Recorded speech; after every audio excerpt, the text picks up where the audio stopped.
The UAC held a leadership panel on Wednesday night where students were able to ask questions to successful business people about what it takes to be a leader and for advice in general. Tonight is the leadership panel. We have 4 to 5 esteemed people that we've known through various facets of life. I think a couple of them actually went to Troy University, and we just decided to have them back so they can speak to the students and show them that there is life after college and you'll be fine, or if there's a student out there who's not really too sure about exactly what they want to do after college, then maybe they would hopefully get some insight tonight on what they want to do.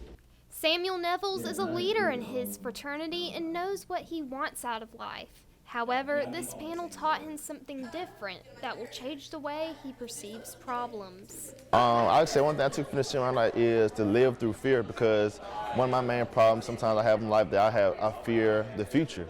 It's like now since I'm graduating, I'm in the process of searching for a job and just interviewing, getting declines, getting a couple of exceptions, but I make it to the second round interview, then get the decline. So it just living through fear, like it takes being patient to get to where you want to be in life. So panelist Grace Wagstaff can attest to this. Before she earned her graduate degree in clinical mental health, she had a promising career in theater. She says that despite the necessary change, the two disciplines are not so different. So the transition was tough, and it wasn't one that I ever foresaw myself having. But what I noticed is that in both theater and performance and in mental health and coaching, I just feel like I'm relating to people, and I'm hearing people's stories, and I'm offering them a perspective on their story. Wagstaff said that if there is one thing she wants students to take with them, it is that they already have the ideas, strength, and leadership qualities to pave their own path.